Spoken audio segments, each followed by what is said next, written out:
Comment se termine le film? Auteur hors feu pour lecture 4 minutes publie le 23.07. 2021 mis à jour le 23.07.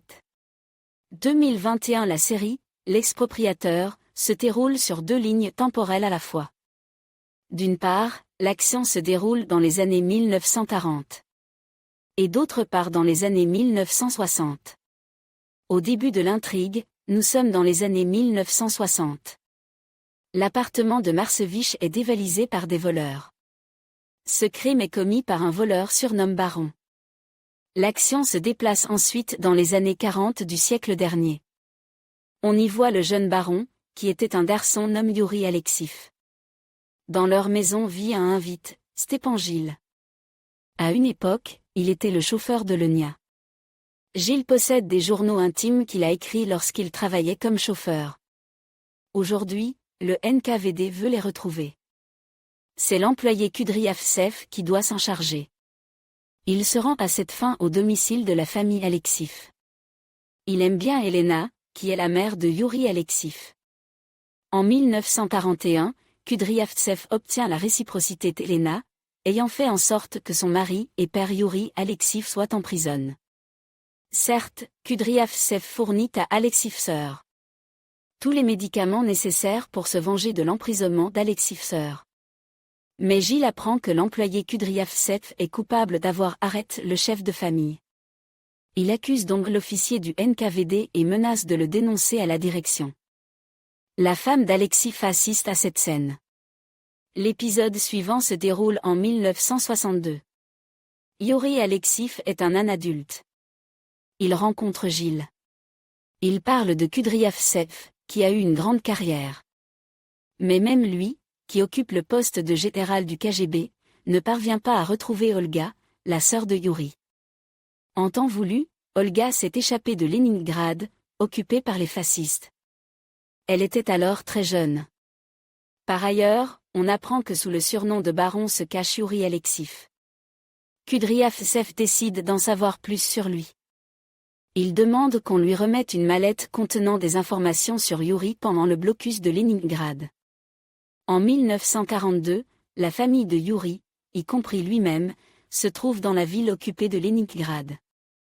La famille comprend une grand-mère et une sœur. Ensemble, elles tiennent à peine debout. La grand-mère meurt bientôt, mais avant de mourir, elle montre à Yuri une cache contenant tous les objets de valeur de la famille. Ainsi que les notes de Gilles. En 1942, le voleur Geka fait la connaissance de Yurka Marsevich.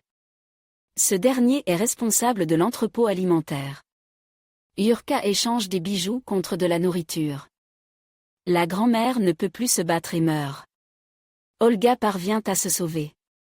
Elle est secourue par les Samarins qui habitent à côte.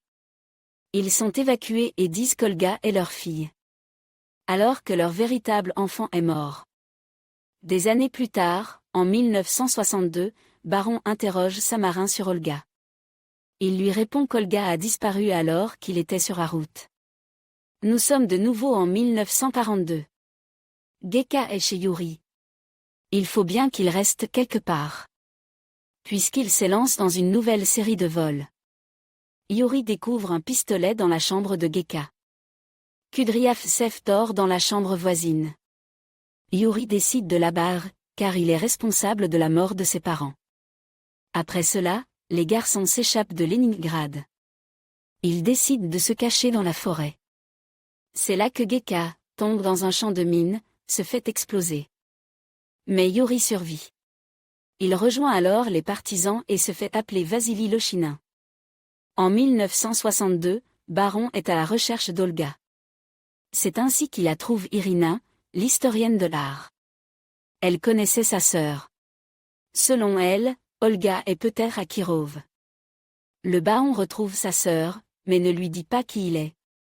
En 1942, Yuri vit sous le nom de Vassili Lochinin. Il attaque la police. Puis il trahit Bityug, qui se livre à des pillages. Il se trouve une maîtresse nommée Klava. Il clarifie ensuite ses relations avec Kudryavtsev. Ils se réconcilient.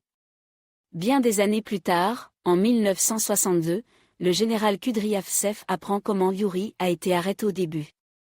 Il apprend qu'en 1944, Yuri a pris le nom de Vassili. À la fin de la série, on montre comment Baron est assis dans la colonie.